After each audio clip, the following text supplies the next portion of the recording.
Hey everyone, and welcome back for another deep dive. It's great to be back. Today we're going to be talking about Okay. abnormal behavior in children and adolescents. All right. And we've got some really fascinating excerpts from a child psychology textbook that we're going to be diving into. Sounds good. And the idea is to really get a sense of how our views on mental health for kids have changed over time. Yeah.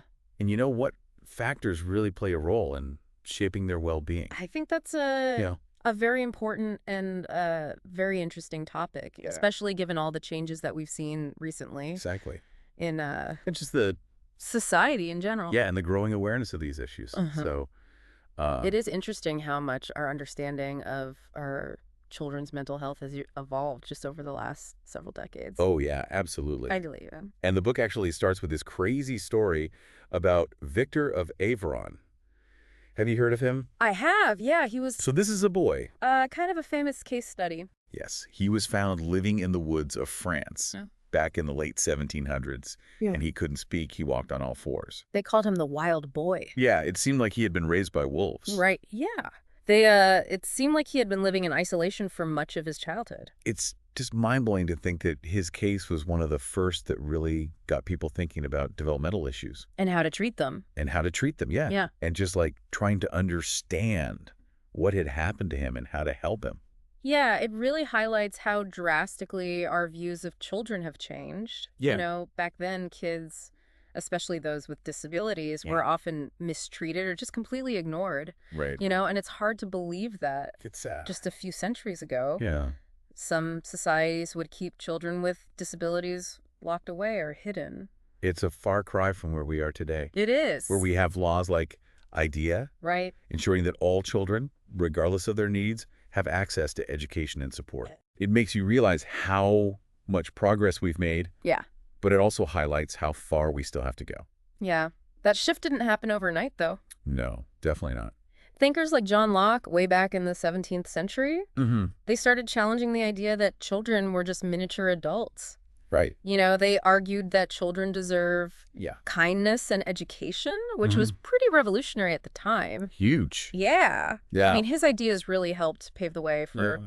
the more humane and child-centered approaches we have today. It's like dominoes, right? Yeah. One thing knocks over the next, he knocks over the next. Exactly. Yeah, it's a chain reaction. It wasn't just about changing how we saw children, though, right? Right. It was also about the way we thought about mental illness itself. Exactly. And that went through Like a whole... a huge transformation, too. Yeah. The idea of moral insanity, Oh, yeah. you know, where mental health challenges were seen as character flaws. Oh, yeah, you were a bad person Right.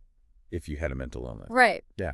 And thankfully, that's not how we see it anymore. Yeah. But that shift to the organic disease model, Okay. you know, recognizing mental illness as a medical condition, Uh-huh. that was an important step. Okay. But initially, it focused heavily on biology, I see. sometimes overlooking the impact of a child's experiences and environment.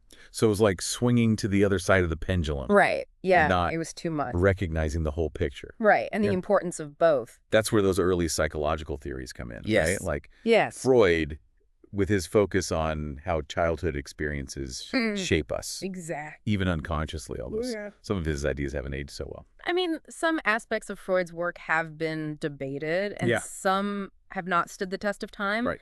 But he was really groundbreaking in bringing attention to the importance of early development. Yeah. I mean, that's something that we still recognize today. Yeah, absolutely. And then you have Watson, the father of behaviorism, All right. who really emphasized the importance of learning and conditioning in shaping behavior. Ah, yes. And who could forget the little Albert experiment? Right. That was Ethically questionable. a little bit. Yeah. But Yes. it was, Groundbreaking in its own way. yeah. Yeah. And it did show how powerful conditioning can be Right. in shaping behavior, Right. especially fears and phobias. Exactly. And behaviorism really paved the way for more systematic, evidence-based treatments, Okay. which were quite a departure from Yeah. the more introspective approaches of psychoanalysis. So that's a whole shift in It is. how we approach treatment. Uh-huh. Okay. So we've seen how views on kids and mental illness have evolved. Right. But what does abnormal even mean today? Yeah, that's a great question. Where's the line between Right. normal kid stuff and something that might be a disorder. Yeah, and it's not always an easy one to answer. You know, the way we define psychological disorders now really focuses on three key things: distress, disability, and risk. Okay. So a child might be experiencing a lot of emotional distress, like intense fear or sadness, or their behavior might be interfering with their daily life. Right. Like they might be struggling in school or having trouble making friends.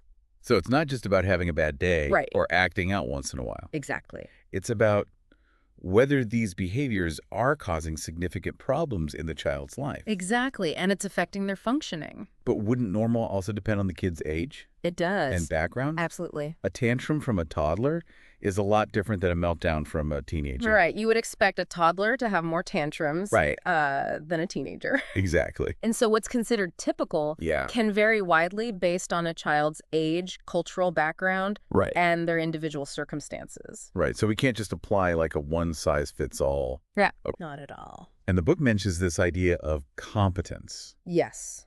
What does that mean exactly? So competence is really all about a child's ability to adapt Okay. and thrive in their world. Okay. So it's their capacity to navigate challenges, learn, build relationships. Okay. And that can vary depending on their individual strengths, family support, Right. and environment. This kind of brings us to that concept of developmental pathways. Yes. Like the idea that there are different paths a Okay. child can take, some leading to Positive outcomes. positive outcomes Yeah. and others maybe, And some to negative outcomes. yeah, more difficult ones. Yeah. Like all roads lead to Rome, but Yeah. some roads might be a little more bumpy than others. Exactly. And some may lead to completely different destinations. Let's take that. And within developmental pathways, we have these two kind of intriguing concepts Okay. called multifinality and equifinality. Okay. Those sound And they're big words. a little intimidating. They are, but the concepts are actually pretty straightforward. Okay, good. So multifinality basically means that similar experiences in childhood can lead to very different outcomes. Okay. So imagine two children who both experience early neglect. Okay. One child might develop serious behavioral problems, Yeah. while the other might thrive and lead a relatively well-adjusted life. Okay. So same starting point, different destination. Okay. Got it. What about equifinality? So equifinality is the flip side of that. Okay. It means that different starting points Oh. can lead to similar outcomes. I see. So think about children with anxiety. Some might have a genetic predisposition to anxiety, Right. while others might develop anxiety after experiencing a traumatic event. Right. So they end up with the same outcome anxiety, Right. but their paths getting there were totally different. So it's almost like multiple roads converging at the same destination. Exactly. Yeah, it's a great way to put it. This really highlights how complex it is It does. to understand and address mental health in kids, right? It really does. It emphasizes the need to look at the whole child Yeah. and all of their individual circumstances Yeah. and experiences and strengths Yeah. to really understand their behavior and how best to help them. Speaking of different paths, the book talks about these two boys, Raul and Jesse, who grew up in the same tough neighborhood, Okay. right? They both faced similar risks, poverty, divorce, exposure to violence, Right. but their lives took very different turns. Yeah. Raul overcame those challenges Mm-hmm. and built a good life for himself, but Jesse struggled Yeah. and ended up in prison. So that's a perfect example of model finality, It is, yeah. where you have similar starting points, Right. but very different outcomes. What accounts for such different outcomes when the starting points were so similar? Well, that's where resilience comes in. Oh, okay. You know, that ability to bounce back and thrive, Uh-huh. even in the face of adversity. Okay. And it's not a fixed trait. It's a dynamic process. So some people are more resilient than others. Well, it's influenced by a lot of things. Okay. Like a child's own strengths and the support they receive from their family and community. So resilience is like a secret weapon You could say that. that helps some kids navigate those tough times. Right. Yeah. Resilient children tend to have certain characteristics, Okay. like good problem-solving skills, Okay. a positive outlook, strong self-esteem, Uh-huh. and at least one stable, supportive relationship with an adult. Yeah, that makes sense. So those internal strengths, combined with a supportive environment, Right. can really make all the difference. It reminds me of that story of Jay-Z, the rapper and entrepreneur. Yeah. He had a really rough childhood. you know? Yeah, he grew up in poverty. Growing up in poverty. Yeah. Faced his father's abandonment. Uh-huh. But he was able to rise above those challenges. And achieve incredible success. Yeah. And his story is really a testament to the power of resilience. It's like proof that even in the face of adversity, positive change and growth are possible. Absolutely. And there are so many stories like that if you look for them. Yeah. You know, people who have overcome tremendous challenges Yeah. and gone on to lead amazing lives. This makes me think about how many kids are out there struggling with mental health issues. Yeah, it's a lot. The book says that by the time they turn 21, 3 out of 5 young adults will have met the criteria for a psychiatric disorder at some point in their lives. That's a pretty staggering statistic. It's huge. And I think it really underscores the urgency of understanding these issues and intervening early. Yeah, we'll talk more about that in the next segment. Absolutely. But it's just, it's a little bit alarming. It is a little alarming, but it also, you know, gives us a sense of the scope of the problem and the importance of addressing it. For sure. And just how common these issues are. Right? It's not something that's rare or unusual. It's something that affects a lot of young people and their families. And it's something that we need to be talking about more openly. Absolutely. And addressing more effectively. For sure. Yeah. All right, well, we're going to take a quick break. And then we'll be right back to talk more about the changing face. The changing face of children's mental health. Yeah. Stay with us. Okay. And it's not just the number of young people, you know, facing mental health challenges. Right. The whole landscape is changing. I mean, we're getting better at recognizing problems that might have been missed before. You're right. The book talks about how we're becoming more aware of issues like learning disorders, anxiety, depression. It's like we're finally seeing the full picture of what kids might be dealing with. It's like we've got a more powerful microscope now, right. and we can see these things that we couldn't see before. Yeah, and this increased awareness is so crucial because when it comes to mental health, early intervention is key. Absolutely. The sooner we can identify and address these challenges, the better the chances for positive outcomes. That makes total sense. But the book also points out this frustrating reality that fewer than 10% of kids with mental health problems actually get the help they need. That's the unfortunate truth. It's like we're recognizing the problem, but then we're dropping the ball when it comes to not doing enough providing support. To support those kids. Yeah. Unfortunately, access to quality mental health care for kids is still a major obstacle. A huge barrier. Yeah, there's a shortage of qualified professionals, long wait lists, high costs, and, of course, the stigma that still surrounds mental illness. It's a double whammy. It is. Like we're more aware of the need, but then the resources to meet that need are we haven't caught up. Lagging behind. Yeah. What are some of the biggest factors then influencing these mental health trends? Well, the book highlights a number of influences. Yeah. And one that really jumps out is poverty. Okay. You know, the statistics are pretty stark. Yeah. Kids living in poverty are 2 to 3 times more likely to experience a whole range of difficulties. Behavioral issues, chronic illnesses, problems in school, emotional disorders, even learning disabilities. It's like poverty creates this cascade of stressors that can really have a devastating impact on a child's development. It really can. Yeah, it's heartbreaking. And it's a vicious cycle, too. It is. Poverty limits access to good education, healthcare, safe housing. Right, all the things that are essential for healthy development. And kids growing up in poverty are more likely to be exposed to violence, neglect, instability. Right. All of which increase their risk for problems. Yeah, mental health problems, exactly.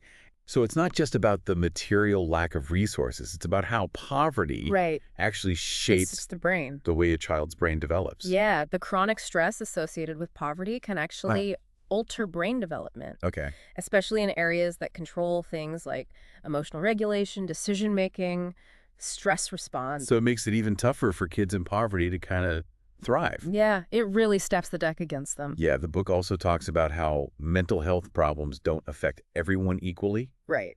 We see differences based on gender, race, ethnicity, sexual orientation. Exactly. And it's important to recognize those differences. Yeah. Not to stereotype, but to understand how mental health might show up differently in different groups. You know, for example, boys might be more likely to express distress through aggression or substance use, while girls might internalize their distress, you know, turn inward and engage in self-harm or develop eating disorders. So it's like recognizing those patterns could help us tailor intervention. Exactly. And support. Yeah. But what about the role of culture? Culture is huge. Yeah. I mean, cultural factors are so important in shaping how kids cope with stress, how they show their feelings, even whether they're comfortable seeking help. Right. You know, what might be considered a problem in one culture could be totally normal in another culture. That makes me think about this section on child maltreatment and trauma. Yeah. It was really tough to read about. It is a difficult topic. How many kids experience abuse, neglect, violence? It's a significant problem. It is, and it's just horrifying to think about the impact. The consequences of trauma can be profound and long-lasting. Children who experience maltreatment are at a much higher risk for a whole host of mental health problems.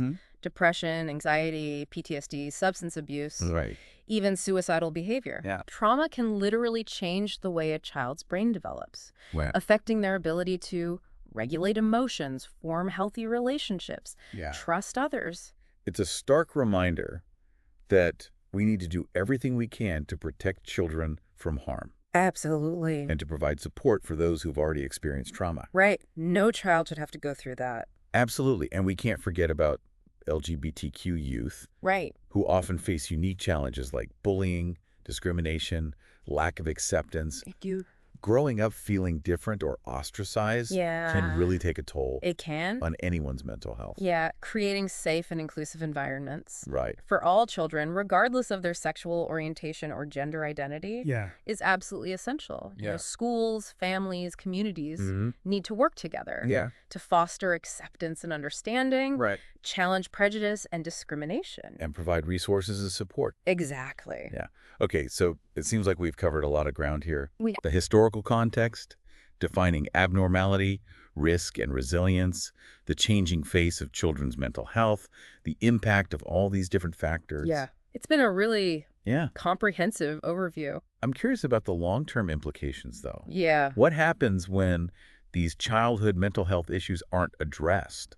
That's a crucial question. Yeah. The consequences of untreated mental health problems in childhood can stretch far beyond those early years. Yeah. They can affect a person's education, their ability to hold a job, their relationships, their physical health, even their overall quality of life. Wow. You know, early intervention isn't just about dealing with the immediate distress. It's about setting kids on a path toward a healthier and more fulfilling future. The book talks about the immense cost It does. of neglecting children's mental health.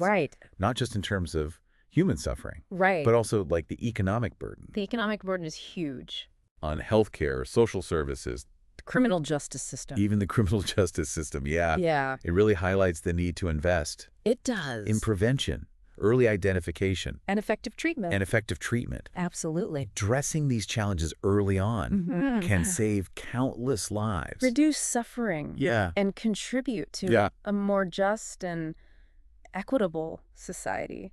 It's striking to see how interconnected everything is. It really is. A child's mental health is shaped by this intricate web of factors. Yeah, their biology, their environment. Their relationships. The broader social context they live in. What are some of the biggest questions that researchers are grappling with right now? Oh, that's a good question. What are like the frontiers? That are still being explored? Yeah, one area that's generating a lot of interest is the interplay between genetics and environment.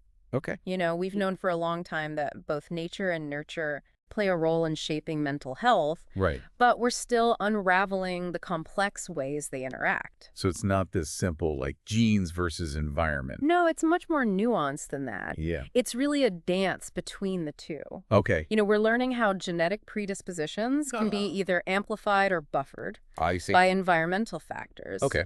For instance, a child might have a genetic vulnerability to anxiety. But if they grow up in a loving and supportive environment, they might never develop a full-blown anxiety disorder.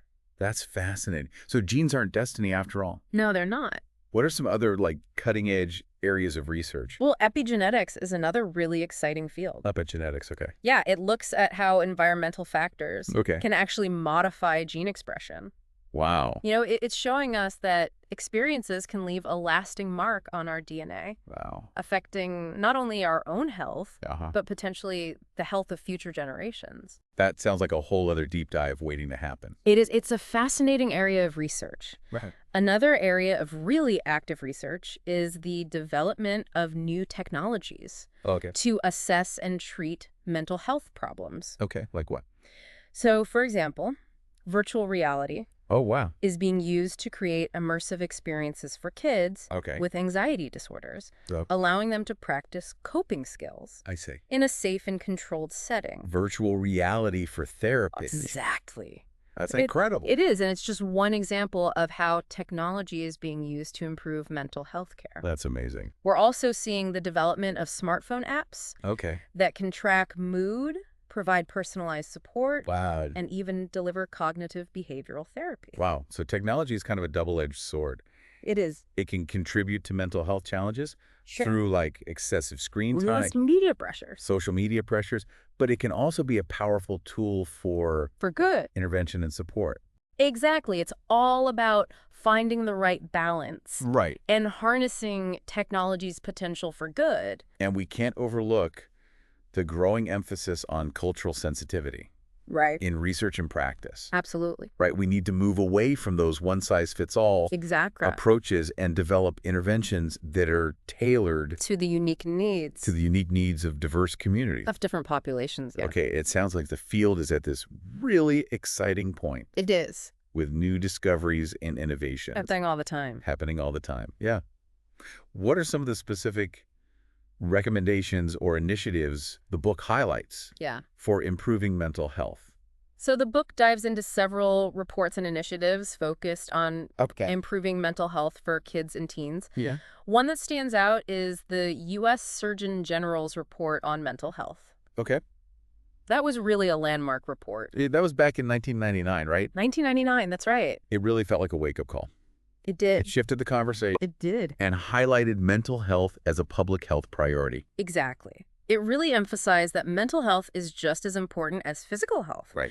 And that mental disorders are real health conditions that require treatment and support, just like any other illness. But it wasn't just about raising awareness. Right. It actually offered, like, a plan of action. It did. It called for more investment in research, prevention programs, early intervention services, and training for professionals. And since then, we've seen other important reports and initiatives, both in the U.S. and globally, kind of building on that foundation. Right. The World Health Organization, for example, has released several reports that focus on the global burden of mental health problems and the need for culturally sensitive approaches. It's encouraging to see that this is like a global movement, not just isolated pockets of progress. Right. It's a global priority now. It seems like there's growing recognition of how things like poverty, discrimination, social isolation. Yeah, all the social determinants of health can impact a child's mental well-being. They all play a role. The book also mentions the UN Convention on the Rights of the Child. Yes.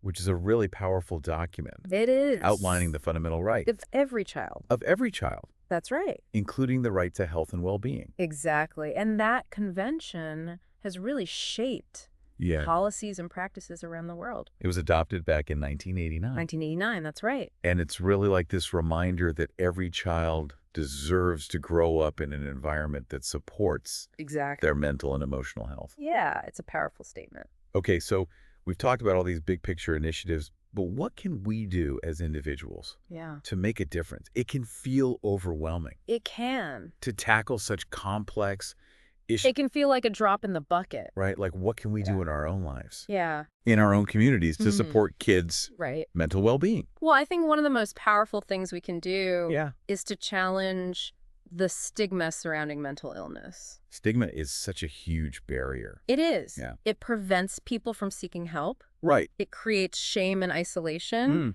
And it keeps harmful stereotypes alive. We need to talk more openly about mental health. We do. Yeah. Share our own stories, support those who are struggling. Right, and by breaking the silence. Right. And fostering empathy. Yeah. We can create a more supportive environment. Exactly. For everyone. For everyone. Being informed is important, too. It is. The more we understand about children's mental health, the better we'll be able to recognize warning signs. Offer support. Advocate for change. Advocate for change, yeah. Right.